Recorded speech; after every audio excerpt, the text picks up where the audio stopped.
بہت اونچے لوگ تھے، بہت اونچے لوگ تھے. مولا علی بھی آ گئے. آپ کو پتا ہے کہ شاعری کا ذوق علی کا تھا. تو مولا علی نے کہا پھر حضور میں تو نعت ہی سناؤں گا، میں تو نعت ہی سناؤں گا.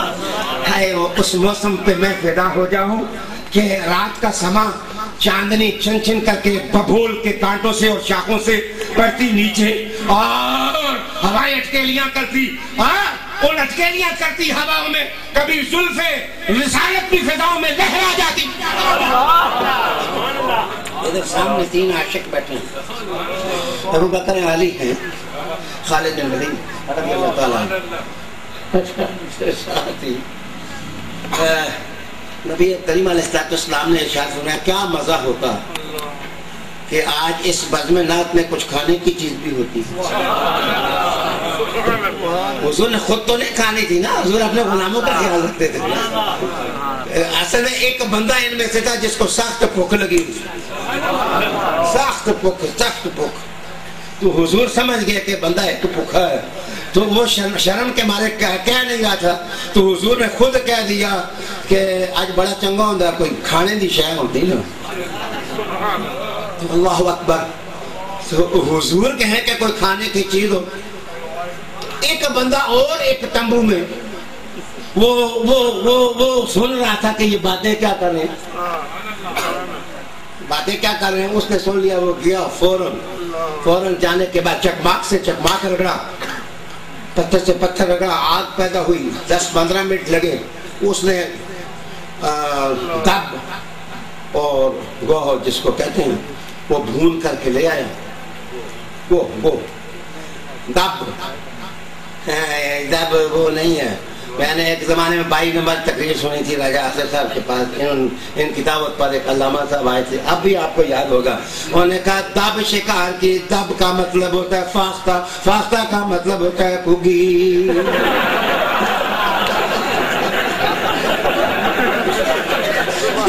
یہ دب جو ہے یہ نہ فاختہ ہے نہ یہ کھگی، نہ یہ کھگی ہے.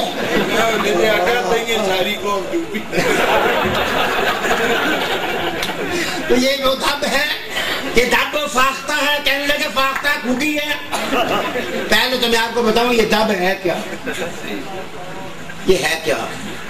یہ چوہے سے تھوڑا بڑا ہوتا ہے. یہ جانور چوہے سے تھوڑا بڑا، پرندہ نہیں ہوتا، کھگی نہیں ہوتی، اڑتا نہیں ہے.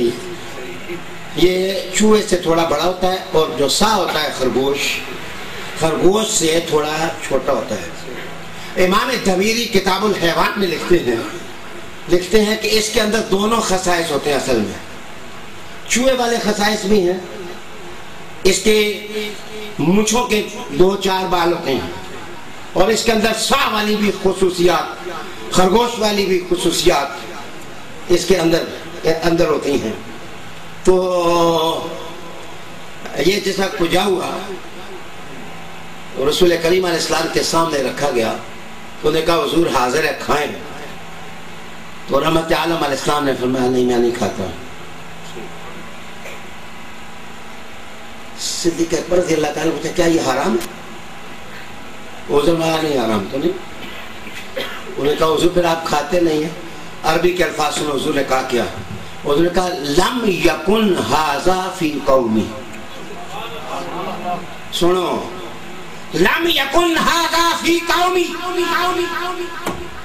شریعت اس کی اجازت دیتی ہے پر میری قوم نہیں کھاتی، اس لیے میں بھی نہیں کھاتا. شریعت اجازت دیتی ہے لیکن میری قوم نہیں کھاتی، اس لیے میں نہیں کھاتا. آؤ اس جملے پر امام ابو حنیفہ رحمت اللہ علیہ تعالیٰ نے اس جملے سے 450 مسئلے نکالے گئے نا. 450 مسئلے نکالے ہیں. یہ اہل حدیثوں والی بات نہیں ہے کہ کان ابو حنیفہ یتیمن فی الاحادیث.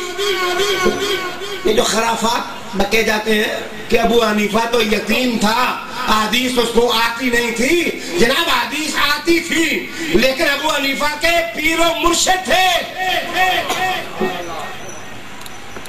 امام ابو حنیفہ ہو کے بھی پہلے امام زید کی بیعت ہوئے تھے، پھر امام زید کے بعد امام باقر کی بیعت ہوئے تھے، امام باقر کے بعد پھر امام جعفر صادق 12 سال کی عمر میں تھے تو ان کی بیعت ہوئے تھے۔ وہ ابو حنیفہ تو 80 سال کا اور جعفر صادق 12 سال کا، آپ چھوٹے بچے کی بیعت ہو گئے۔ ابو حنیفہ نے کہا تم سالوں میں 12 نہ دیکھو، تم ان کے رگوں میں محمد کا خون دیکھو۔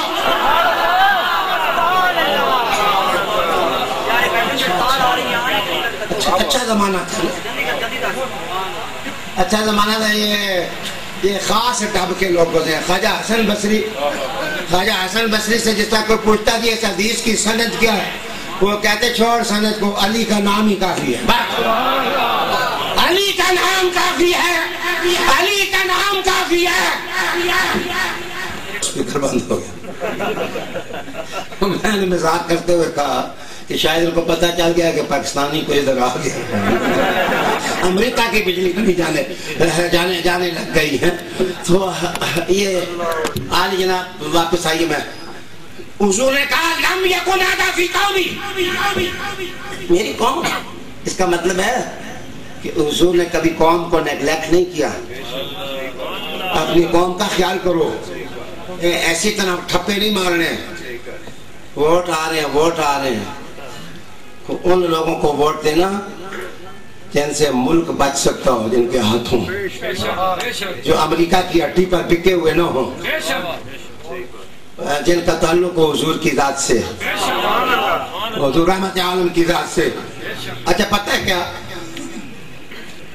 اب وہ بھوکا بندہ بھی ایک ہے، حضور نے جس میں کہا میں نہیں کھاتا، میری قوم نہیں کھاتی، تو رحمت عالم علیہ السلام نے حضرت خالد بن ولید کو دیکھا تو ان کے یہ جو رخسار ہے، رخسار اس طرح پل پل کرنے لگے، ہلنے لگے، تو حضور رحمت عالم علیہ السلام نے کہا خالد کیا کہنا چاہتے ہو؟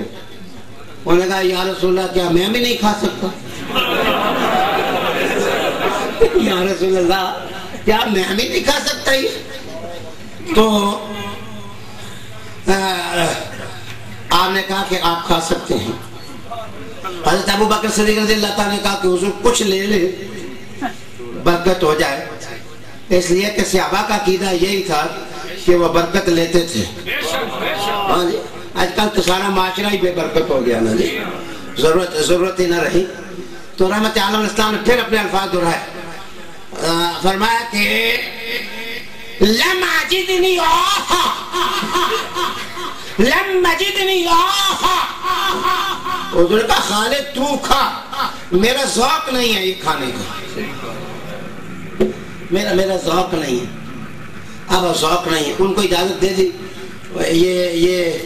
یہ وہی تھا کہ گیلو ہوتا ہے نا، یہ ایک میوہ ہوتا ہے، کڑوا سا تھوڑی سی بو آتی ہے، جس وقت حضور کے وصال کا وقت آیا تو ازواج مطہرات نے اور جو گھر والے سارے موجود تھے تھوڑا سا حضور کو کھلا دیا کہ وہ منہ میں ڈال دیا، تو کہا شاید اس سے صحت ہو جائے، تو اس میں تھوڑی بدبو ہوتی ہے، تو رحمت عالم علیہ السلام نے اس طرح انگلی کر کے نکالا نا، نکالنے کے بعد کہا اب تمہاری سب کی سزا یہ ہے کہ سارے وی دانے کھاؤ لو، سب کھاؤ، سب کھاؤ۔ وہ جتنے بیٹھے ہوئے تھے، جتنے لوگ بھی تھے، انہیں سب نے جناب تھوڑا تھوڑا کھایا، حکم رسول تھا۔ انہوں نے فرمایا کہ تمہیں یہ خیال کرنا چاہیے تھا کہ محمد نے تو خوشبوؤں میں زندگی گزاری ہے، بدبودار چیز کیوں میری زبان میں رکھ دی ہے؟